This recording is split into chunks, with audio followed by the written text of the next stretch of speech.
Muy buenos días para todos y todas. Los saludamos desde el Salón Bolívar de la Casa de Nariño, en donde hoy el presidente de la República, doctor Gustavo Petro Urrego, en compañía de su gabinete ministerial, darán una rueda de prensa sobre los primeros 100 días de cambio. Saludamos a la audiencia que se conecta hasta ahora a través del canal institucional y, por supuesto, también a través de las redes y la página de la Presidencia de la República.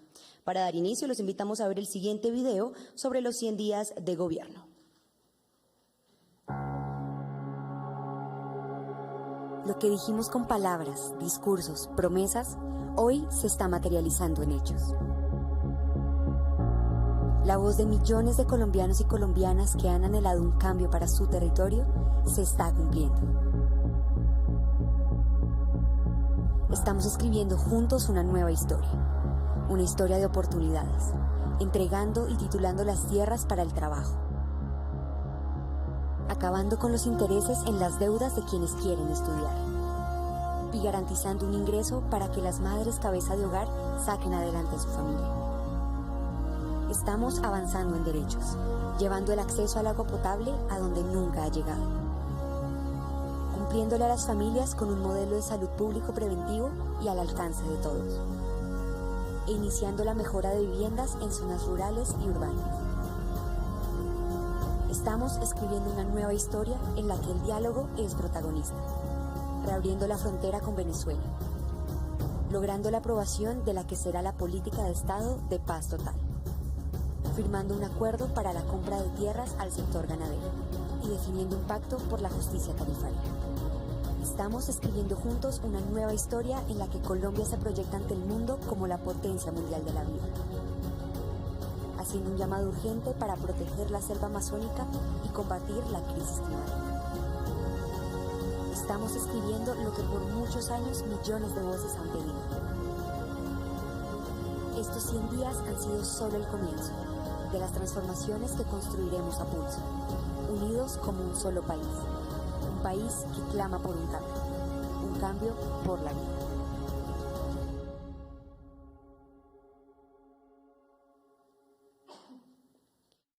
Señor presidente Gustavo Petro, tiene usted la palabra. Adelante.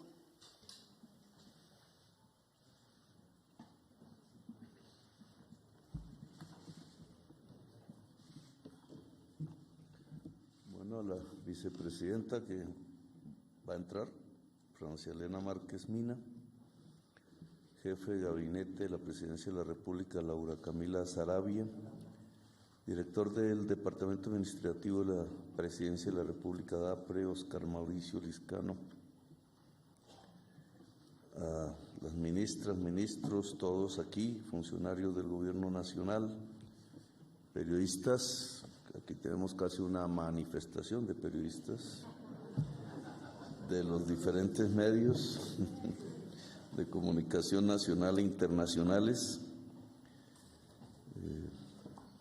Aquí está nuestro ministro del Interior, Hernando Alfonso Prada, el ministro de Relaciones Exteriores, Álvaro Leiva, el ministro de Hacienda y Crédito Público, José Antonio Campo, ministro de Justicia y del Derecho, Néstor Iván Javier Osuna, la ministra de Agricultura y Desarrollo Rural, Cecilia López Montaño, ministra de Salud y Protección Social, Diana Carolina Corcho, ministra del Trabajo, Gloria Inés Ramírez, ministra de Minas, Irene Vélez Torres, ministro de Comercio, Industria y Turismo, está encargado Luis Felipe Quintero, ministro de Educación Nacional, Alejandro Gaviria, ministra de Ambiente y Desarrollo, María Susana Muhammad, ministra de Vivienda y Ciudad y Territorio, Marta Catalina Velasco, ministra de Tecnologías de la Información y Comunicaciones, Sandra Milena Urrutia, ministro de Transporte, Guillermo Francisco Reyes, ministra de Cultura, Patricia Ariza, ministra del Deporte, María Isabel Urrutia, ministro de Ciencia, Tecnología e Innovación, Arturo Luis Luna, secretario jurídico de la Presidencia de la República, Vladimir Fernández Andrade, consejero presidencial para las regiones, Luis Fernando Velasco, consejera presidencial para la Juventud, Gabriela Pozo Restrepo, consejera presidencial para la Equidad de la Mujer, Clemencia Carabalí. Con este equipo hemos asumido estos 100 días de trabajo intenso, interesante indudablemente, pero que hay que meter en el contexto que corresponde, porque hasta ahora nosotros, la señora vicepresidenta, hasta ahora nosotros hemos gobernado con el presupuesto en el último tramo que dejó el presidente Duque aprobado el año pasado y por tanto con su plan de desarrollo aprobado por el Congreso de la República y que se extiende hasta que se apruebe el nuevo plan de desarrollo Colombia, potencia mundial de la vida. En ese contexto, que es el que le corresponde a todos los presidentes y ojalá presidentas de Colombia, bajo las normas vigentes, es que se celebran los tales 100 días de gobierno. Es decir, es más una aplicación, una administración que hace un presidente elegido del programa de gobierno del presidente anterior. Esa tensión, cuando se trata de proyectos políticos diferentes, implica moverse dentro de ciertas arenas para tratar de ir construyendo los pilares de lo que será el gobierno. Es una construcción con lo que se tiene, que no estaba pensado en función de esos nuevos programas, para que esos nuevos programas vayan cobrando por lo menos las iniciativas, los pilares fundamentales que se desarrollarán en los años por venir. Y eso hemos hecho con este equipo que aquí hemos designado. Cuando hablamos de Colombia, potencia mundial de la vida, el tema central, la vida, tiene dos connotaciones necesariamente. La vida es vida humana y es vida natural, vida de la naturaleza, animal o vegetal. Vida humana y vida de la naturaleza. En campaña, estos dos conceptos que se conjugan en la vida del planeta, de la vida en Colombia, Colombia como el depositario del 10% de las especies animales, vegetales y de una diversidad cultural, de una historia en relación a la vida humana, pues bien merece la pena ser potencia mundial de la vida. Hay cosas que acortan, que ciegan la vida, que la matan. Y hay cosas que pudieran potenciarlas. Las políticas públicas pueden ser medidas, y cada vez más en estos tiempos de crisis climática, como una especie de prisma que se coloca para ver si una política pública potencia la vida o si una política pública la apaga. Hoy la política no se divide en derechas o izquierdas, sino que se divide de acuerdo a ese prisma, en si puede potenciar la vida o puedes ayudar a apagarla. Tiene que ver con algún concepto que el fundador de la psicología, Freud, mencionara, la diferenciación entre el tánatos y el eros. El eros como la pulsión de la vida, decía él, y el tánatos como la pulsión de la muerte. Alguien diría, no, pero ¿cómo se le ocurre a Petro si es que quién va a estar en contra de la vida? Pues estamos presenciando los primeros tiempos de una posible extinción de la vida por culpa de políticas públicas en el mundo.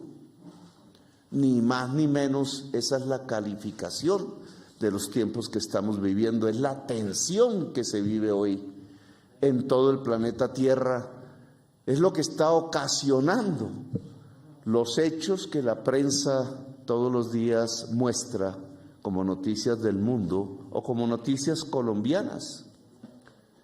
El que tengamos hoy 500,000 de personas víctimas, afectadas, damnificadas por una ola invernal, no tiene que ver con un tema natural, geológico. Esa agudización, el vivir en la ola invernal más cruda desde los últimos 40 años, tiene que ver con unas políticas públicas. La mayoría mundiales, ni más ni menos la composición química de la atmósfera en términos de partículas de CO2 equivalentes, que tienen que ver con un modelo económico, una forma de producir y de consumir específicas en una parte de la historia de la humanidad, muy pequeña para toda su historia, pero determinante porque la puede matar. Creo que nunca antes la especie humana había estado tan cerca de su extinción que cuando logra 8.000 millones de personas en el planeta Tierra, que es la llamada crisis climática.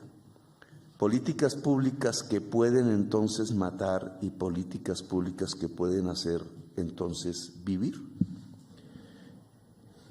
Y en el programa de gobierno lo que nos propusimos y nos proponemos es que este gobierno es un gobierno militante de la vida. Y en sus dos aspectos, la vida natural, para lo cual propusimos un conjunto de medidas que tienen que ver con la justicia climática, unas nacionales, otras luchas mundiales, y un bloque de políticas públicas que tienen que ver con la vida humana en Colombia y que se centran alrededor de un concepto que se llama justicia climática, justicia social. Justicia climática y justicia social son las bases para lograr que Colombia sea una potencia mundial de la vida. Ese es el programa de gobierno. En la justicia social, ¿qué? En la justicia climática, ¿qué? Allí se desencadena una multitud de políticas públicas, parte de las cuales hemos asentado en estos meses, en estos 100 días, hemos impulsado, están en plena construcción. Aún algunas aún no pueden ver la luz de la política, en tanto será el año entrante que puedan ser impulsadas, como reformas de ley o como decretos o como políticas públicas concretas. Justicia climática y justicia social tienen que tener una base de financiación, que no es solamente los tributos que le llegan al Estado para financiar en concreto las políticas públicas, sino que tienen que ver con el conjunto de la economía de donde salen los tributos. Los tributos están determinados no solamente por la ley tributaria, sino por la base económica del país. Y la base económica del país, eso que llamamos la economía, fue propuesto en la campaña electoral, debe transitar hacia una verdadera creación de riqueza sostenible. La producción. Y la producción es la agricultura, la industria, el turismo y en el siglo XXI ese tipo de producción generadora de riqueza tiene que ver fundamentalmente con el conocimiento por una parte y por la otra con la sostenibilidad en el planeta Tierra, lo cual provoca un concepto famoso en las COPs, pero poco discutido en Colombia, que es la economía descarbonizada. Salir de una economía extractivista y pasar a una economía productiva descarbonizada. Esa es la base de la financiación, de la justicia social, de la justicia climática y, por tanto, lo que puede originar una potencia mundial de la vida en Colombia. Bueno, en estos 100 días, ¿qué ha pasado con eso? En estos 100 días hay una serie de hitos que se han podido producir en el conjunto del trabajo de este equipo aquí presente. unas más avanzadas, otras no tanto. Aquí hay un resumen de esos hechos que ya ocupa varias páginas. Entonces, aquí se relatan 50 hitos. Iban a poner 100, pero entonces no da para hacer la conferencia de prensa, entonces pusieron 50. ¿Me tocaría leerlos? Sacamos la espada de Bolívar e iniciamos el gobierno del cambio. Recuperamos la espada de Bolívar e iniciamos el gobierno del cambio.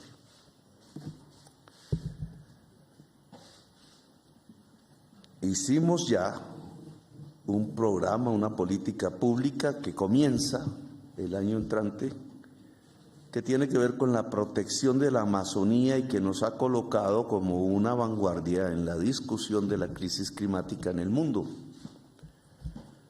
Se aplicarán $200 millones cada año por 20 años a través del mecanismo de vigencia futuras para proteger la Amazonía a través de pagos al campesinado y a las reservas, a las comunidades indígenas, para convertirlos en una fuerza revitalizadora de la selva. Los indígenas ya lo son. 3. Se han realizado más de 34 diálogos regionales vinculantes en toda Colombia. Son 50, porque dividimos en 50 territorios el país.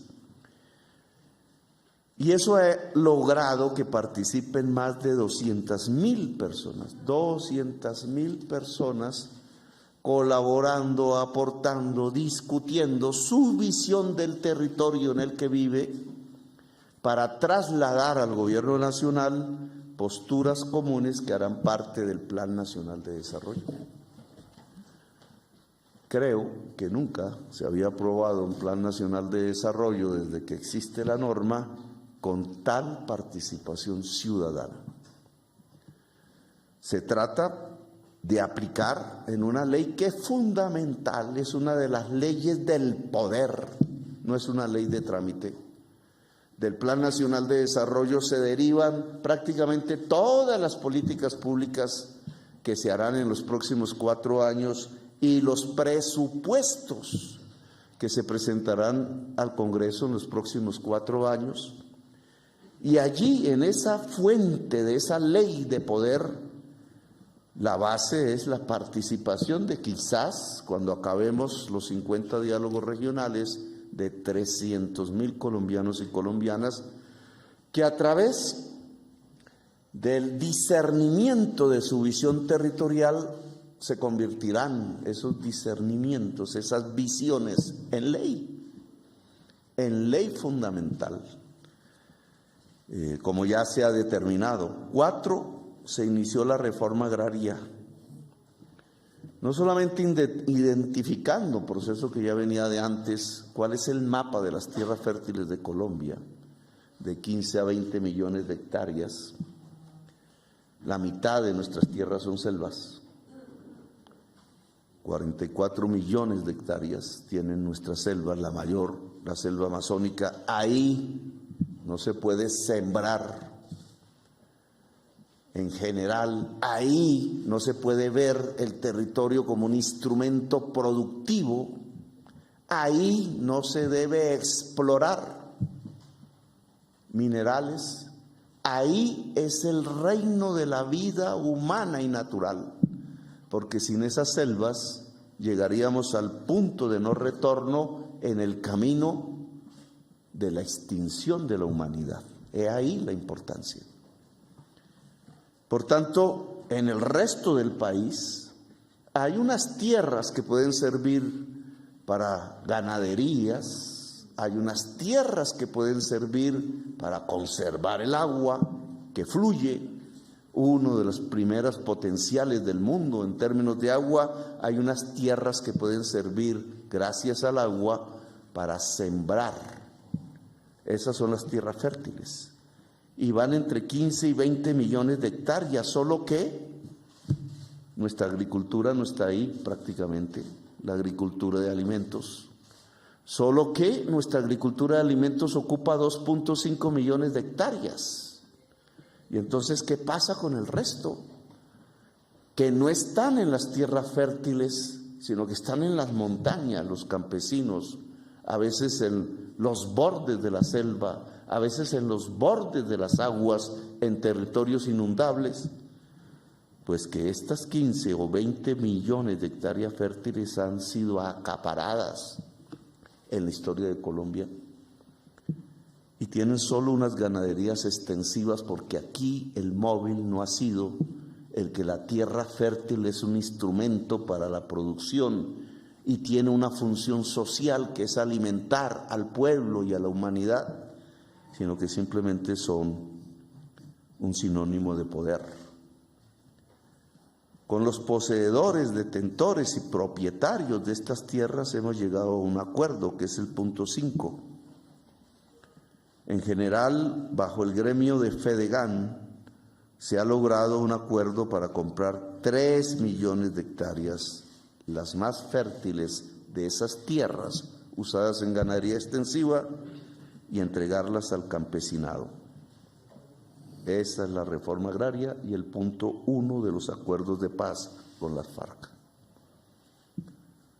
6. Se radicó en el Congreso el proyecto que crea el Ministerio de la Igualdad y está en proceso de discusión. Igualdad que tiene que ver con los territorios, muchos excluidos desde hace 2 siglos, que tiene que ver con la mujer, que tiene que ver con los grupos étnicos, muchos ancestrales en Colombia, que tiene que ver con los grupos con diferenciaciones en sus opciones sexuales, que tiene que ver con las juventudes excluidas de Colombia, etc. 7. Este gobierno tuvo nombramientos inclusivos. En la Casa de Nariño ahora la recorren indígenas, afros, jóvenes.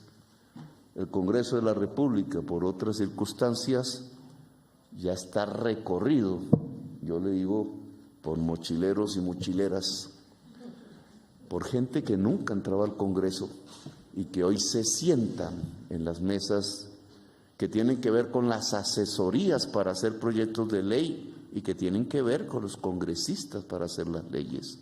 Ahí se llenó de campesinos, se llenó de indígenas, se llenó de gente de territorios excluidos, se llenó de piel negra y oscura, se llenó de mujeres.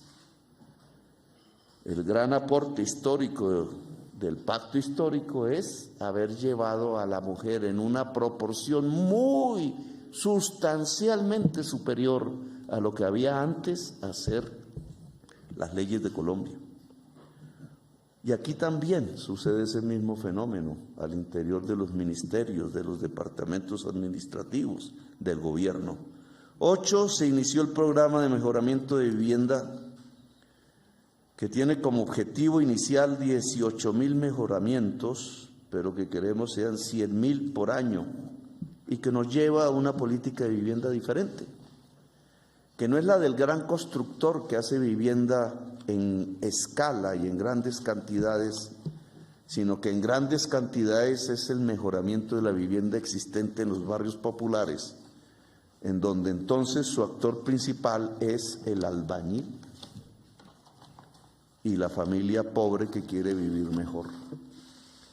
9. Se inicia el programa preventivo de salud, el nuevo modelo de salud que será llevado para que se vuelva eficaz en la reforma de la Ley 100 en los primeros meses del año entrante, pero que ya comenzó a partir de 1.000, que se volverán 20.000 equipos de salud integrados por médicos y médicas, psicólogos y psicólogas y enfermeros y enfermeras, reeditando la vieja figura del promotor de salud en microterritorios del tamaño de un barrio, pero que en Colombia un barrio bogotano se vuelve una enorme extensión de tierra, para lo cual hay que usar lanchas, avionetas, helicópteros, camiones de doble troque, etcétera, para ir a buscar la enfermedad, para intentar impedirla o para curarlo en el momento en que se puede curar y no se vuelve mortal, como sucede con el cáncer del seno, por ejemplo, o con los embarazos en la mujer, que nos han puesto en el último lugar de tasa de mortalidad materna en la OCDE. Último lugar. Reducción de homicidios en todo el país, punto 10. En este momento tenemos una reducción del 4%, muy insuficiente todavía. Y aquí se mide la política de la paz total. 11, se sancionó la ley de la paz total, una de las principales leyes con la cual tendremos los instrumentos jurídicos para abrir procesos de negociación, unos de tipo político, ya empezó el del ELN, otros de tipo jurídico, como acogimiento a la justicia en el caso de bandas y organizaciones sin origen político en Colombia. 12, se aprobó la reforma tributaria, segunda ley fundamental, que busca extraer de la economía que tiene que transitar hacia la producción y la descarbonización, busca extraer de esa economía unos recursos que financien la justicia climática y la justicia social. Sin esta reforma tributaria no tendríamos esos recursos.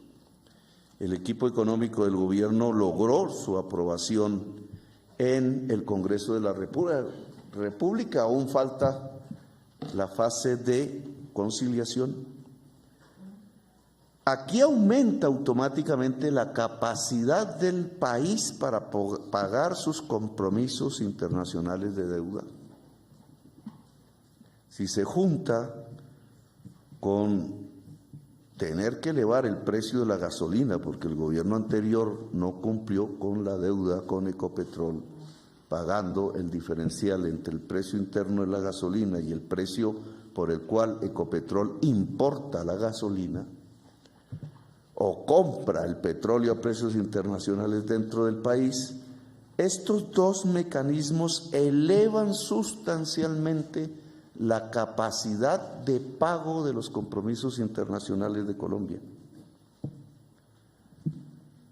13, compromisos internacionales que se agravaron porque el país vivió un sobreendeudamiento en los años que acaban de pasar.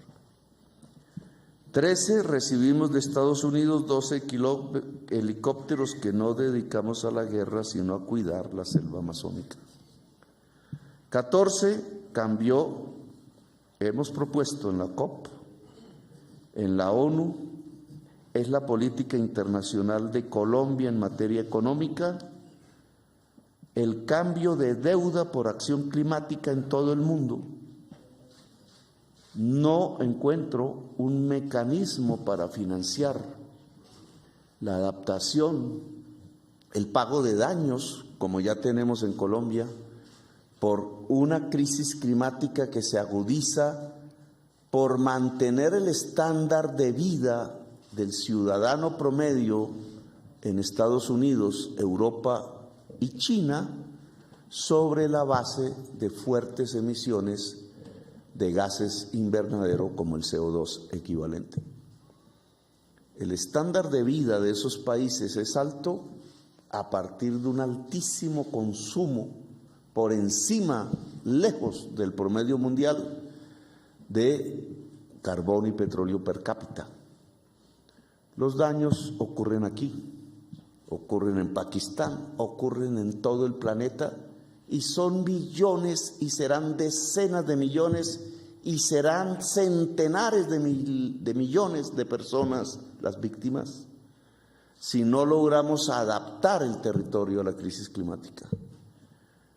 Y para financiar eso ya no alcanzan los recursos internos de los países.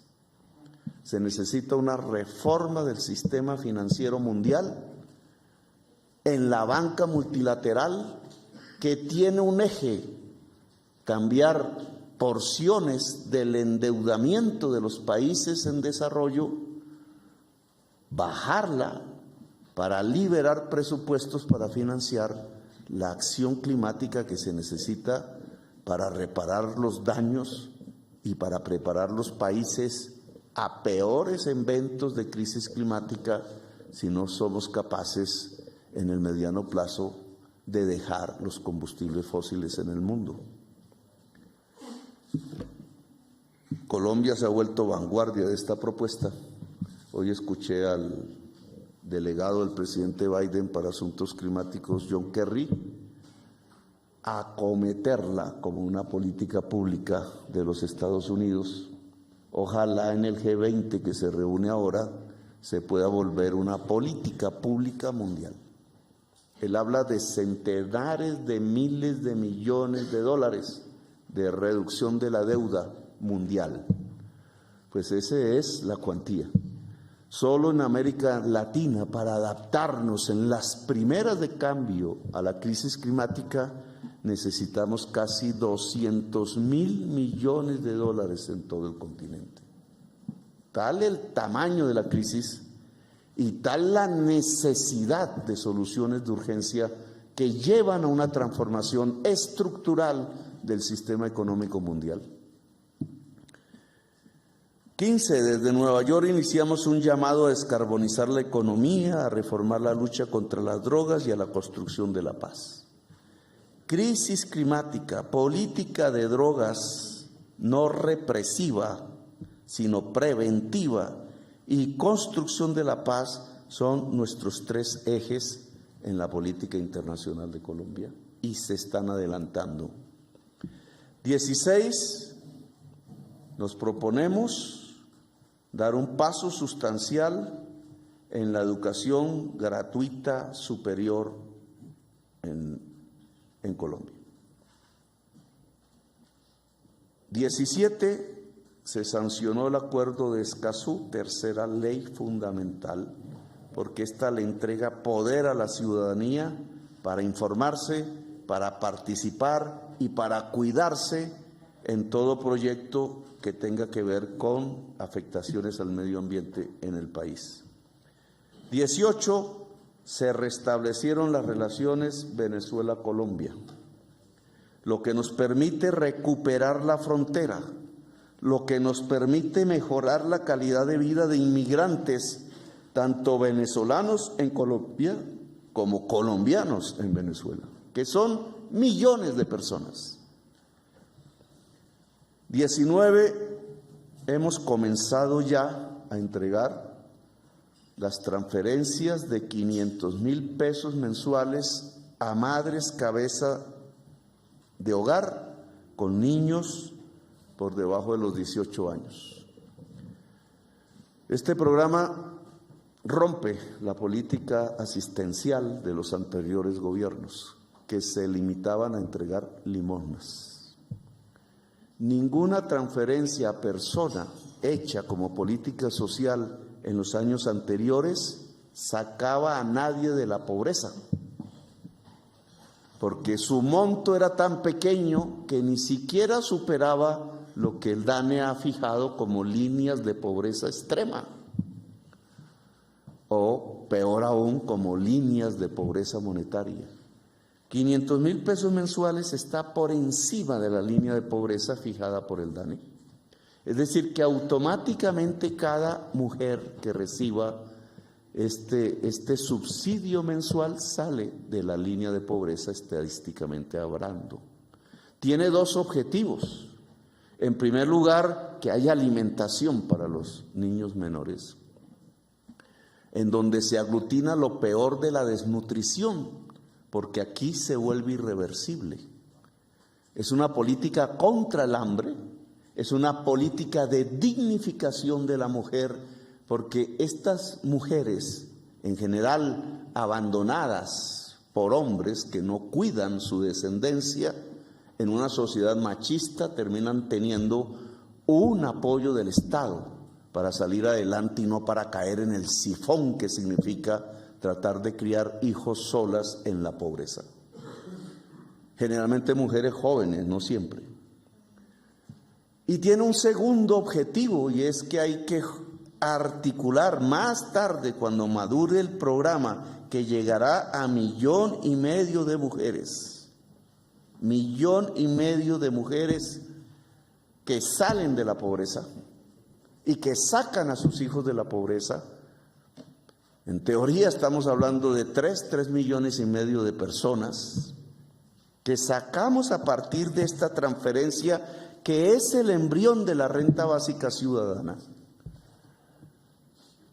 Hay que articularla, una vez madure el programa, al estudio como un requisito para la transferencia. No será ahora, porque necesitamos disminuir el hambre, pero en el proceso de maduración de la política pública hay que ligar la transferencia a que la madre pueda tener, por educación, sea física, sea virtual, educación. Porque al final es habilitar a la persona para sostenerse en la vida por fuera de la pobreza. 20, fortalecimiento de la interdicción marítima, que es el cambio de nuestra política antidrogas, que de echar veneno sobre la familia campesina o de encarcelar al joven consumidor popular, pasa a afectar a los empresarios de la mafia que se paseaban por estos salones mientras le echaban veneno a los campesinos. Ese fortalecimiento de la interdicción marítima, en estos 100 días ya ha incautado 20 toneladas de cocaína. Aún falta una acción fundamental, que es capturar a los grandes empresarios del contrabando que con ayuda de funcionarios públicos convierten la cocaína, una vez se va, en pesos que regresan a Colombia, destruyendo la industria nacional. 21, Indumil, al lado de la producción de armas, que ojalá disminuyan, buscará construir puentes. Vamos a transformar a Indumil en una empresa industrial del Estado que aporte una función social en términos de política de la vida en un problema grave que se va a generar, ya se generó en la crisis climática, y es la incomunicación de muchas regiones de Colombia. Los puentes que se importan transitorios pueden hacerse en Colombia. 22, la política de atención a la crisis climática inmediata, que son las inundaciones. Ayer, antes de ayer, desde hace semanas venimos elaborando una política pública que está ya en pleno desarrollo y que prioriza, 1, el hambre, que debe disminuir, 2, la reubicación transitoria o definitiva de las personas que hoy son damnificadas de la ola invernal. 23, condonación de la deuda a más de 4,000 personas del ICETEX, ya hecha. 24, ampliación del PAE en las zonas de crisis climática al 100% de los estudiantes y hasta el 31 de diciembre de este año, de tal manera que cubra el periodo de vacaciones. 25, se instalaron 180 puestos unificados de mando en todo el país desde el 7 de agosto. La mayoría tienen que ver con la crisis climática. 26, se entregaron por parte de la Sociedad de Activos Especiales 600 hectáreas para 50 familias campesinas, una hacienda de Carlos Castaño que seguía funcionando en la lógica paramilitar y que es el comienzo de la reforma agraria en Colombia, cerca de Montería.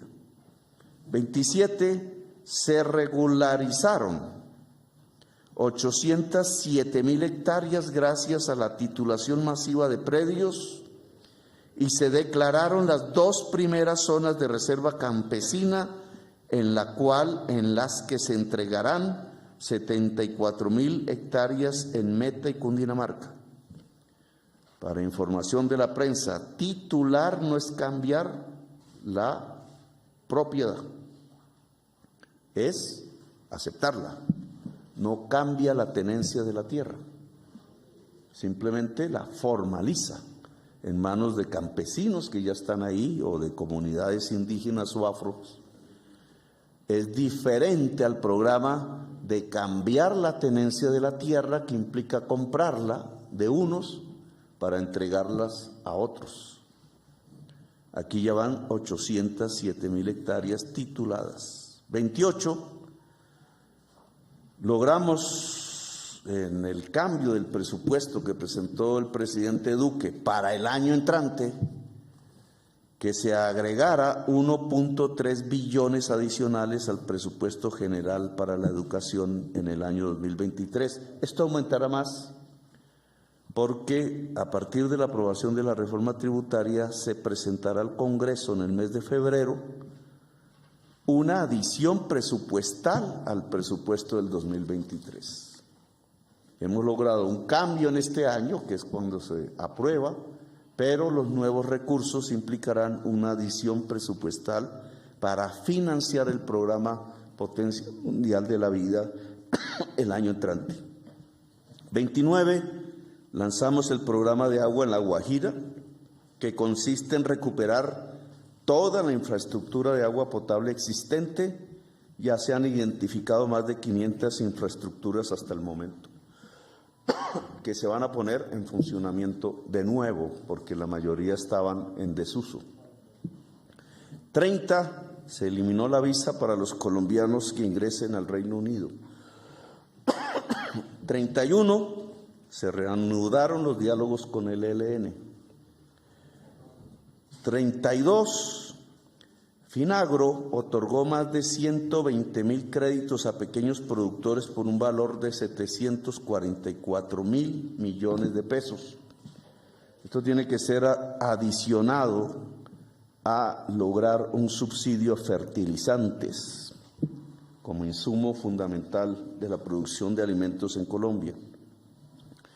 33, a través de Finagro otorgamos 31.586 créditos nuevos a mujeres por valor de 354,000 millones. Ojalá sea la mayoría de la cartera. 34, presentamos ante el Congreso el proyecto de prohibición de fracking. 35, se redujo aún insuficientemente las tarifas de energía en todo el país, según las últimas estadísticas del DANE, y gracias al pacto que logró la ministra de Minas. Pero hay un porcentaje de la tarifa de energía eléctrica en Colombia demasiado alta, basada en la especulación. No se entiende cómo, teniendo todos los embalses llenos y repletos, estemos pagando 400 pesos kilovatio hora, como si no tuviéramos agua generando energía.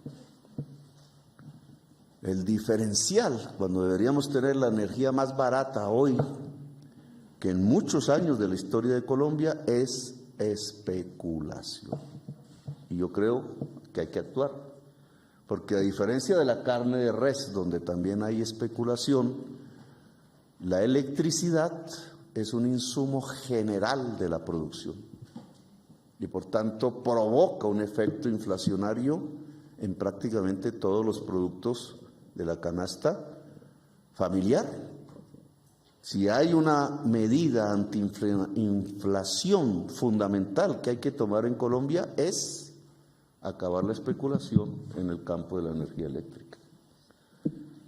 36, la población campesina reconocida como sujeto de derechos, que se está tramitando en el Congreso Nacional a título de reforma constitucional. No existía la palabra campesino o campesina en la Constitución de 1991. A tal grado ha llegado la invisibilización y la conculcación de derechos de la tercera parte de la población colombiana que está en el campo y que es campesina. Es por eso que hay violencia en Colombia. Se ha convocado la Asamblea Nacional Campesina para que sea sujeto de derechos y de política en la transformación del campo colombiano en la reforma agraria. 37. Las acciones comunales y los comités de mujeres barriales y veredales quedan convocadas para ser el eje fundamental en la lucha contra el hambre. Es la organización popular lo que nos puede permitir recuperarnos de la actual crisis climática en el territorio nacional. 38. Se consiguió partida presupuestal para aumentar el 5% de la asignación mensual a todos los soldados del país. No presentamos listas publicitarias alrededor del ejército, subimos el salario de los soldados. Y esta tiene que ser una política fundamental para toda la fuerza pública. Antes que las armas, la dignidad humana. No se puede ser fuerza pública en pos de la dignidad humana de toda la sociedad si la base de la fuerza pública no está en las condiciones precisamente de dignidad humana, que implica una fuerte política social para todos los soldados, todos los patrulleros y patrulleras de la fuerza pública en Colombia. 39. A finales de enero se convocará la reunión de presidentes de la cuenca amazónica ya acordada, incluido el presidente de Francia, que hace parte de la cuenca amazónica, y esperamos con el nuevo gobierno del Brasil. Ya han aceptado el presidente de Surinam, presidente de Venezuela, el presidente del Perú, y vamos a completar la totalidad de presidentes para poderle presentar al mundo la propuesta de revitalización de toda la selva amazónica como el segundo punto más importante de la agenda climática del planeta. 40. Articular entre el Ministerio del Interior y Mindefensa el diseño e implementación de un plan de emergencia para la protección de vida de los líderes sociales, que aún siguen siendo asesinados a lo largo y ancho del territorio colombiano. 41. Presentamos al Congreso el proyecto de jurisdicción agraria que avanza y que sería la instancia judicial que nos permitiría el restablecimiento de derechos para campesinas y campesinos de Colombia, incluido su derecho a tener tierra en el país. 42. Eliminamos gran parte de las consejerías de la Presidencia de la República. 43. La seguridad humana se medirá en vidas y no en muertes. 44. Más de 10 grupos al margen de la ley están en cese unilateral del fuego en este momento. Esperamos que sean todos. Eso es lo que llamamos paz total, que implica reformas fundamentales en la estructura de desigualdad en los territorios y en la sociedad colombiana.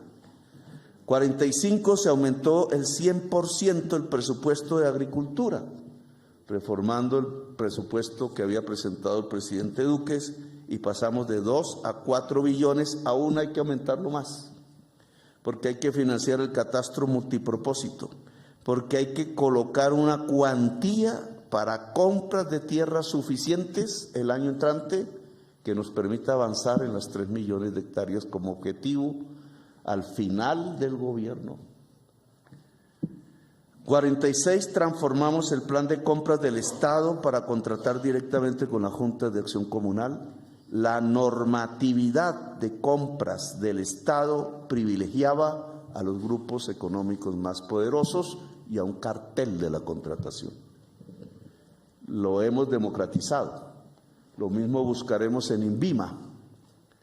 Lo hemos democratizado para que cualquier organización popular pueda contratar con el Estado y formar lo que llamamos las alianzas público-populares. En el caso de la inflación y del INVIMA, Colombia no puede quedar en manos de un monopolio de frigoríficos de carne de res. Se ha llegado a ese punto porque el INVIMA acabó con la figura del matadero municipal. Hay que dar vuelta atrás. Hoy se ha elevado el precio interno de la carne, no porque cueste más, sino porque la han equiparado al precio internacional de la carne que le pagan al exportador de ganado en pie. Y el producto de eso es hambre en Colombia, es una especulación. Y se produce porque hay un monopolio, más exactamente un oligopolio, en la transformación del ganado en carne para la venta al público. Y esto se elimina si se democratiza. Y el INVIMA entonces tiene que jugar el papel de democratizador de la economía y no de concentrador de la economía colombiana. 47, se abrió la Casa de Nariño para todos. 48, los patrulleros, policías y soldados de nuestro país podrán estudiar. Este es un programa bandera. 49, mesas de trabajo para determinar la tarifa y reducción del SOAT para motociclistas. Y 50 puntos suspensivos, el cambio continúa. Entonces, aquí presento un balance de todos estos 50 puntos de los 100 días del gobierno. Gracias por haberme escuchado.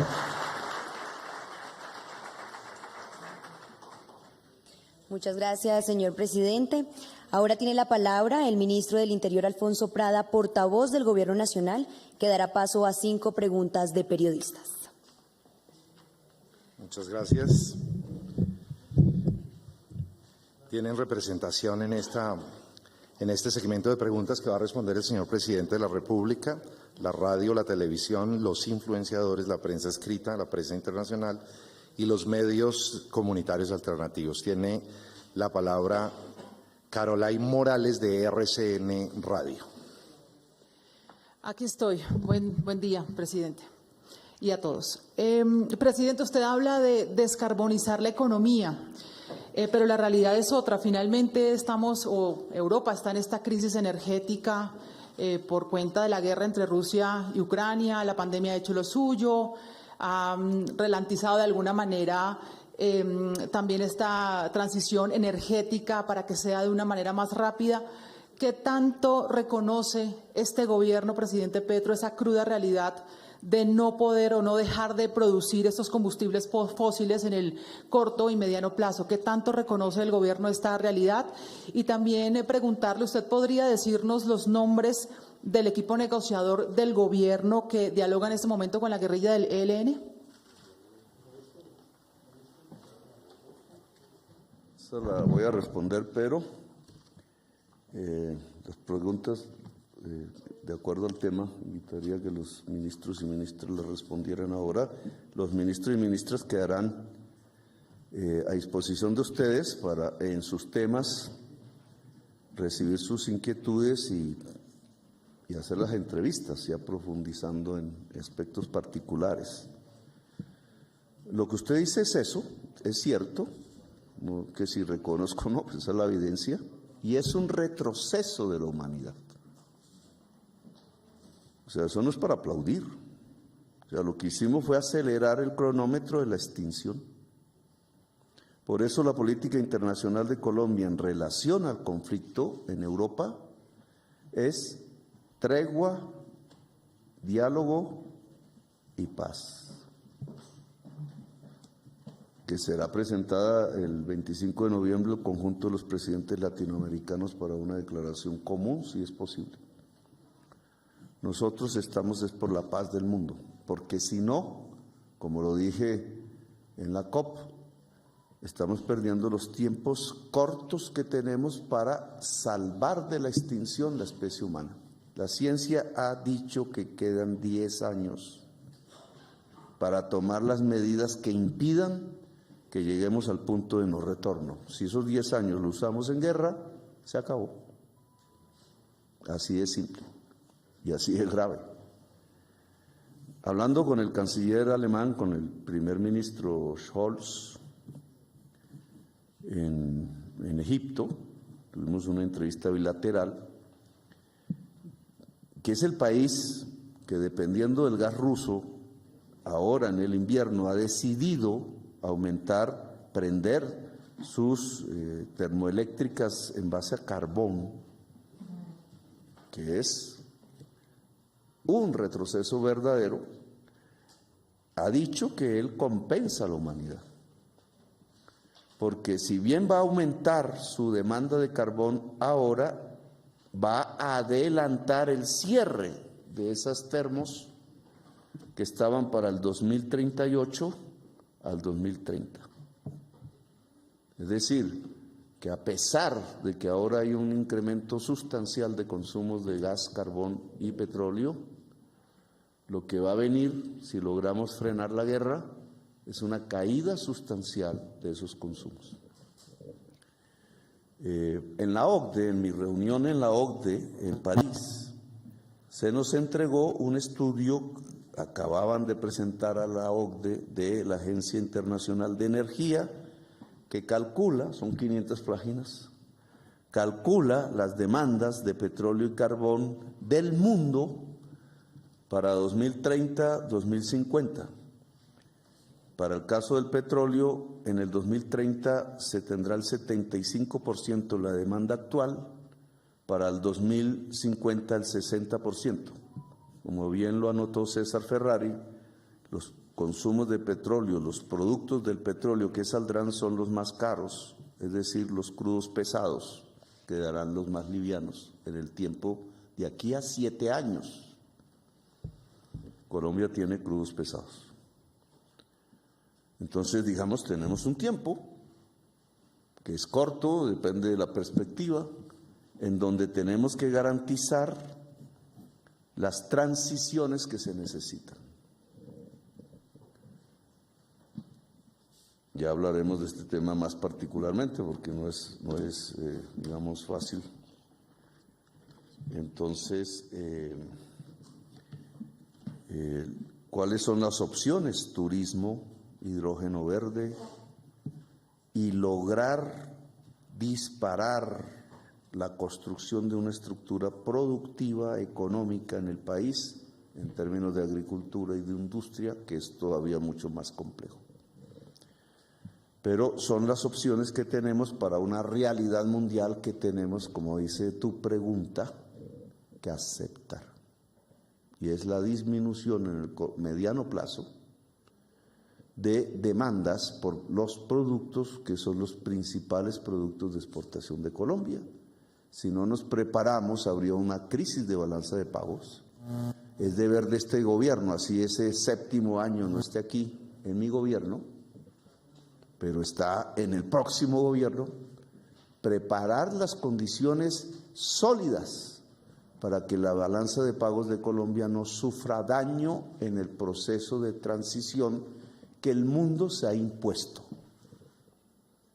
Entonces, dejo ahí porque ya será materia más específica del tema energético y del tema de la descarbonización de la economía, pero es lo que nos va imponiendo el mundo, la humanidad. El tema de la lista del ELN, pues ya en su momento el comisionado de paz expresará sus nombres, se está completando la del gobierno. Podrá hablar de ese tema con la prensa allá en particular, sobre cómo vamos en términos de diálogo con el ELN y de paz total en Colombia. Y te contesto la pregunta. Muchas gracias, presidente. En representación de los periodistas que hacen y cubren televisión, David Parra, de Cable Noticias. Presidente, gabinete, buenas tardes. La pregunta es la siguiente. Hoy en el Congreso de la República se está discutiendo la posibilidad de extender el periodo presidencial y de alcaldes y gobernadores. Queríamos saber si el presidente apoya esta iniciativa y si el tiempo que tiene en su periodo le va a alcanzar para cumplir sus propuestas de campaña. Muchas gracias. Esta mañana a las 8 de la mañana hicimos la audiencia pública de Comisión Primera de la Cámara de Representantes, donde intervino la ciudadanía, partidos políticos, organizaciones dedicadas a estos temas políticos y electorales, y allí una vez más ratifiqué a nombre del presidente y del gobierno que, como lo hice en el Senado, tanto en comisión primera como en plenaria, que el presidente de la República y este gobierno fue elegido constitucionalmente para 4 años, y como respetuosos que somos del Estado de Derecho y de nuestra Constitución política, entregaremos el gobierno al elegido democrática, popular y constitucionalmente en 4 años para reemplazar al presidente y a nuestra vicepresidenta. De tal manera que no apoyamos prórrogas a los actuales elegidos popularmente de su mandato. Enseguida le entregamos la palabra a Brenda Bermúdez en representación de los influenciadores.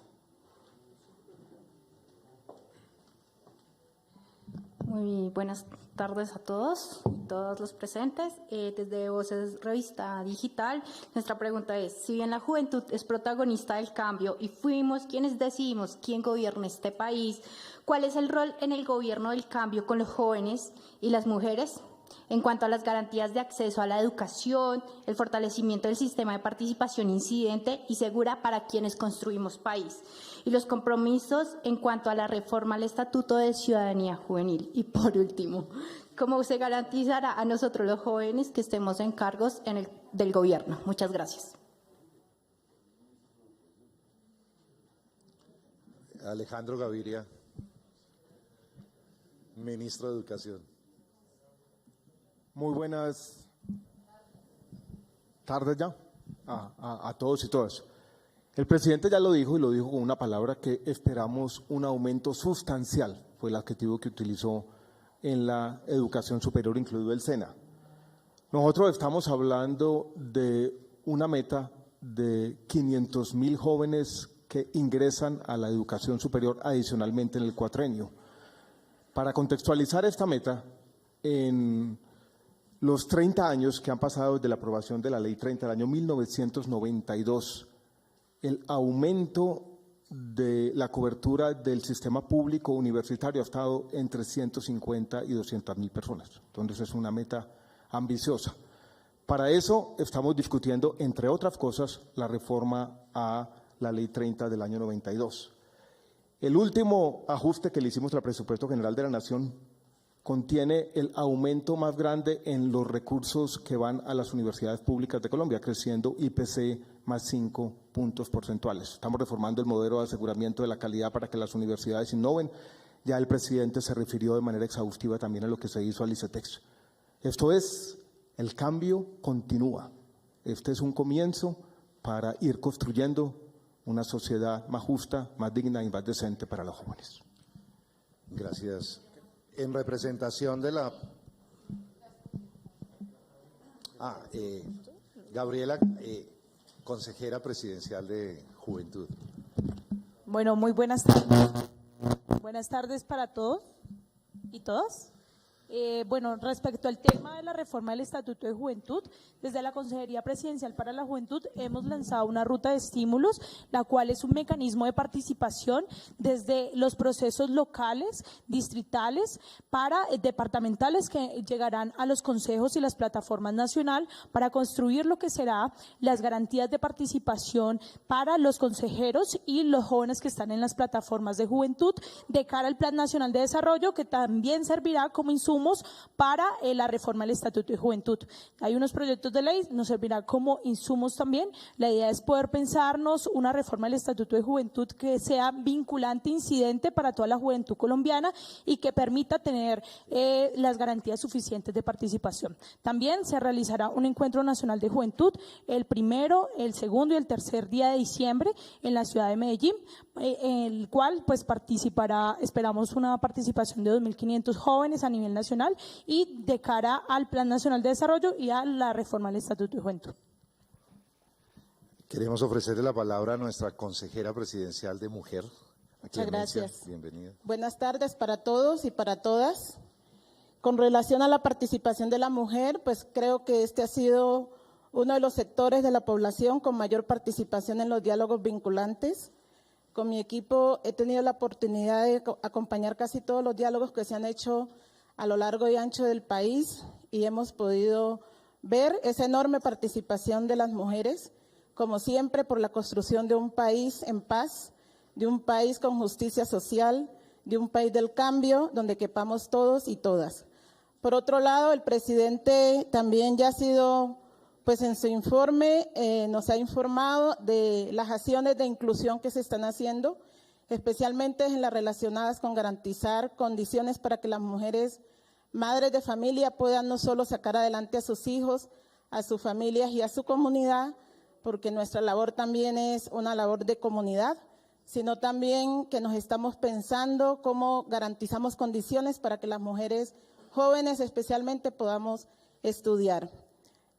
Por otro lado, desde la creación desde la radicación del proyecto del Ministerio de la Igualdad, tenemos previsto de la mano de ese proyecto, de ese Ministerio de la Igualdad, la creación del Sistema Nacional del Cuidado, donde las mujeres, la población LGTBIQ+, la población en condición de discapacidad, pero también los jóvenes, pues van a jugar un papel fundamental en este Sistema Nacional de Cuidado, que además desde la vicepresidencia tenemos la meta de construirlo de manera participativa. Por otro lado, en articulación con la vicecanciller, hemos avanzado en la construcción de una ruta para la creación del Programa Nacional para la implementación, de una ruta nacional para la implementación de la Resolución 1325. Esto es también garantizar condiciones para que las mujeres que además le hemos aportado y sabemos cómo construir paz desde nuestros hogares, desde nuestras comunidades, desde los territorios, pues aportemos a la construcción de esta paz total. Esta ruta implica unos ejercicios en los territorios, ojalá más o menos como los que hemos hecho con los diálogos vinculantes, donde podamos recoger los sueños, las expectativas, las experiencias, pero también pues como todas esas esperanzas y las capacidades que tenemos las mujeres para construir paz en este país. Así que creo que este definitivamente es el gobierno no solo de la región, es el gobierno del pueblo, sino que es el gobierno de la participación. Un gobierno que anhelamos hacerlo entre todos y todas. Muchas gracias. Muchas gracias, Clemencia. Llamamos a Mayra Tenorio, del diario El Tiempo, en representación de la prensa escrita. Buenas tardes, señor presidente y gabinete. La reciente encuesta Inbamer mostró que la principal preocupación de los colombianos es la economía, por encima de la corrupción y la inseguridad. Así que, ¿cómo piensa el gobierno afrontar esas preocupaciones de los colombianos y particularmente de los mercados? Antonio Campo, ministro de Hacienda. Bueno, encantado de estar con todos ustedes el día de hoy.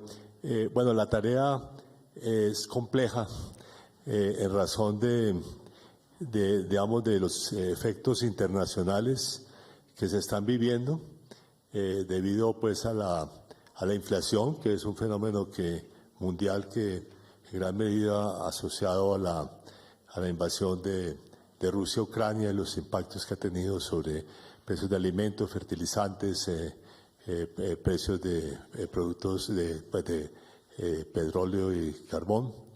Y por otra parte, la amenaza de recesión internacional que está habiendo. Aunque debo decir que algunas señales han sido positivas en los últimos días que dan alguna esperanza de que digamos, sobre todo el aumento de tasas de interés, que es el tema que más directamente nos afecta, comience a mitigarse. De hecho, debo decir que las últimas semanas hemos tenido una reducción significativa de nuestros márgenes de riesgo, tanto en el mercado interno como en el mercado internacional, con lo cual, digamos, ese efecto sobre tasas de interés se debe, digamos, mitigar. En todo caso, debo señalar que la economía pues, va a tener una desaceleración. Esperamos que algunos programas sociales digamos, ayuden a contrarrestar sobre todo el impacto social, pero también el impacto económico. como le dije ampliamente en el debate de la reforma tributaria en el Congreso, por lo menos en los años que yo he enseñado economía, que son bastantes, cuando uno pone impuestos, pero al mismo tiempo se trasladan en programas sociales, el impacto sobre la economía es positivo. Así que, digamos, el efecto conjunto, digamos, de la reforma tributaria con el mayor gasto social de Colombia va a tener un impacto positivo y va a ayudar a mitigar, digamos, ese impacto. Esperamos también que con la mejora en la inflación, tanto el Banco de la República como el Ministerio de Hacienda estamos esperando una inflación del 7% el año entrante. Eso además contribuya, de hecho, a aumentar, digamos, los ingresos reales de los trabajadores colombianos. Eso también será un impacto positivo sobre la actividad económica. Muchas gracias, ministro. Llamamos a Sebastián Montes, de la revista Forbes, en representación de la prensa internacional.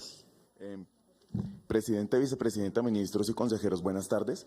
Quisiera insistir en el tema de las negociaciones con el ELN. Quisiera saber cuándo van a comenzar los diálogos, cuándo se va a instalar oficialmente la mesa de diálogo, en dónde se va a instalar, en qué país, y qué rol van a jugar los países garantes, digamos España, Cuba, Noruega, Venezuela y más recientemente Francia han manifestado pues su interés en aportar a este proceso. Quisiera saber qué rol van a jugar, si eso ya se definió. Muchas gracias.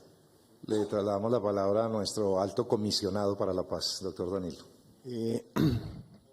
Un saludo a todas y todos los periodistas, al señor presidente, al gabinete de ministros y a la señora vicepresidenta y a las consejeras aquí presentes.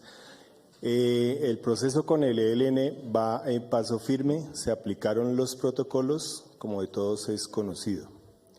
El equipo de representación del Gobierno Nacional se conocerá en los próximos días, un día antes del reinicio de la mesa de conversaciones. En este momento estamos en la definición final de los protocolos de seguridad para el traslado de la delegación al lugar donde se desarrollarían estas conversaciones y, por tanto, sería improcedente darlos a conocer públicamente. Muchas gracias, doctor Danilo. Sobre los países garantes, hay que volver a precisar que en este momento son Cuba y Noruega. Cualquier otro participante se conocerá luego de que se reinicie la mesa de conversaciones. Un punto del acuerdo fundamental en este tipo de conversación con el ELN es que nada se define unilateralmente. Y hasta tanto no se reinicie la mesa, los que están siendo solicitantes para ser garantes tendrán una respuesta. Muchas gracias, doctor Danilo. Y finalmente, Rodrigo Acosta, Central de Comunicación Comunitaria Alternativa, Medios Comunitarios. Señor presidente Gustavo Petro, buenas tardes. Un saludo muy especial para usted, doctora Francia Márquez, vicepresidenta de Colombia, a todo el gabinete y a las amigas y amigos colegas. Estamos en retransmisión por miles de medios comunitarios y alternativos el día de hoy.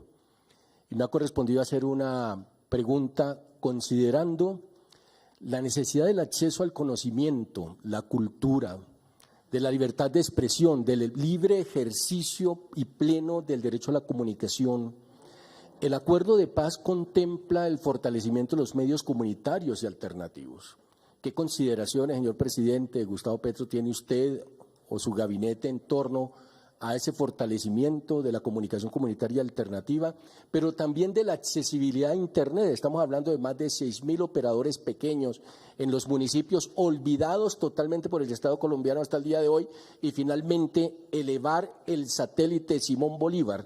Colombia, es una propuesta que he realizado en estos diálogos ciudadanos, parece inminente ante la necesidad de lograr conectar el país, sus regiones, en especial en la parte rural y la parte alejada de Colombia.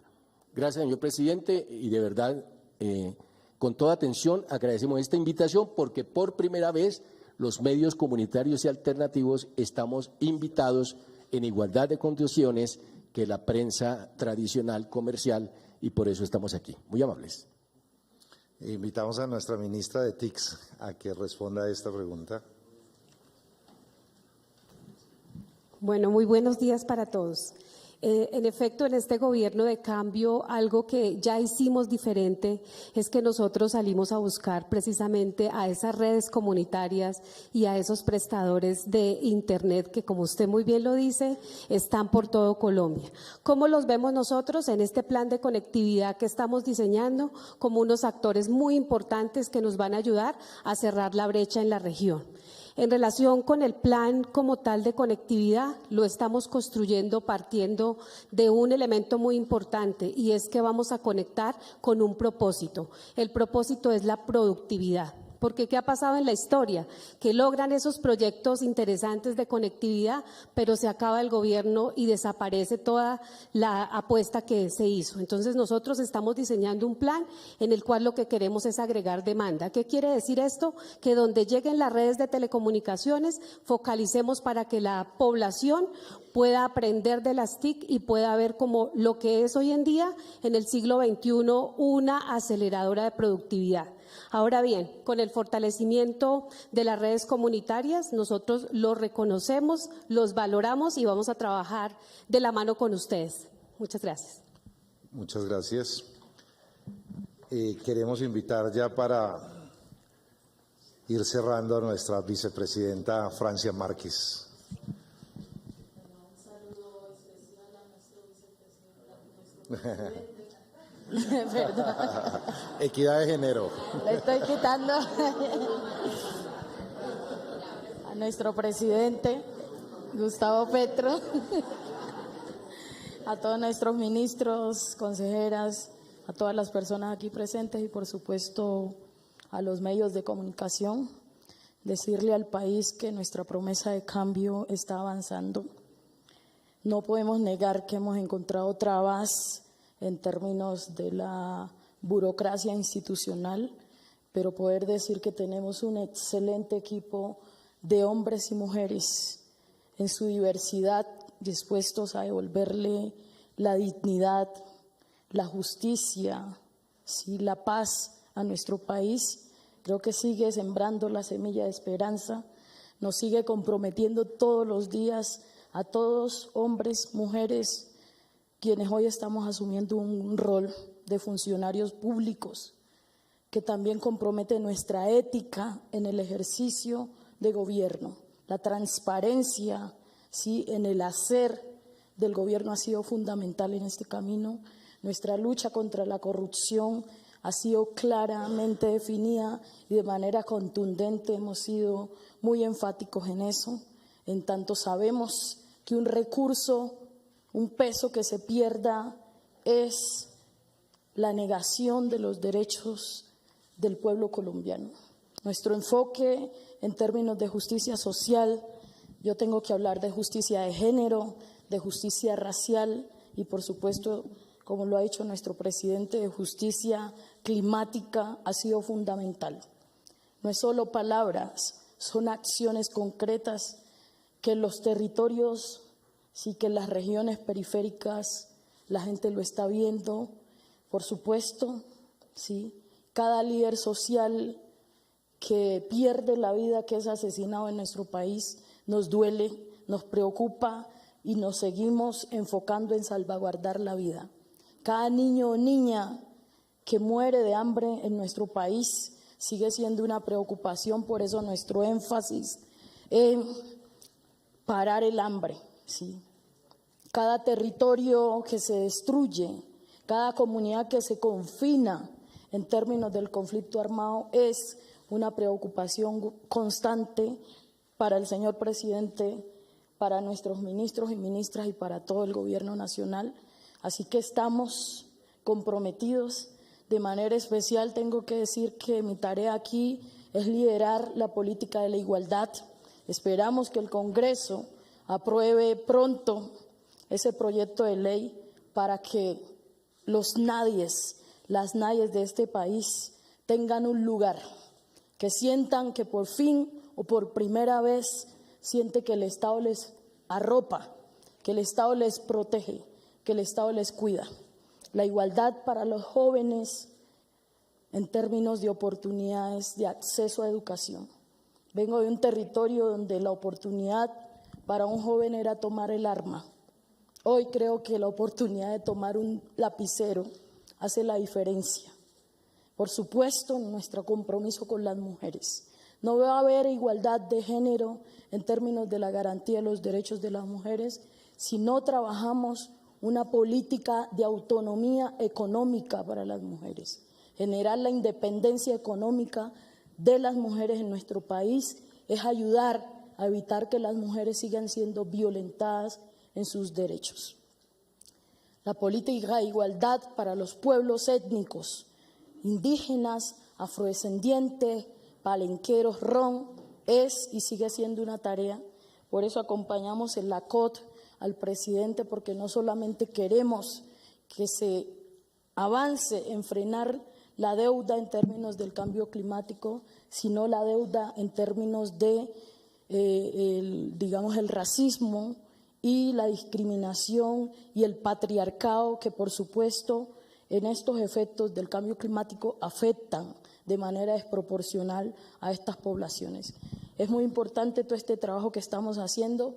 Seguimos con nuestro compromiso como gobierno en lograr el cambio y que esta Colombia hermosa, diversa, pero sufrida, pueda por fin tener algo de tranquilidad, pueda vivir en paz y sobre todo con dignidad humana. Gracias Colombia, gracias por acompañar este gran esfuerzo de trabajo, de lucha. Gracias a todas las jóvenes, hombres, mujeres. Tengo que decir aquí que por primera vez la comunidad LGBTIQ+, la población con discapacidad, tiene la voz y está participando en la construcción del Plan Nacional de Desarrollo. Es gratificante para nosotros que nos digan que por primera vez se sienten escuchados por un gobierno. Por supuesto, 100 días no nos da para cambiar 500 años de exclusión, de marginalidad, de violencia, pero sí estamos comprometidos, comprometidas, todas, todos, todes, con el cambio para nuestro país. Muchas gracias. A usted. Muchas gracias, vicepresidenta. Si no dispone otra cosa, señor presidente de la República, a nombre del equipo de gobierno, muchas gracias por la confianza y nuestro compromiso total por lograr el cambio en Colombia y lograr volver a Colombia potencia mundial de la vida. Muchas gracias a todos y a todas.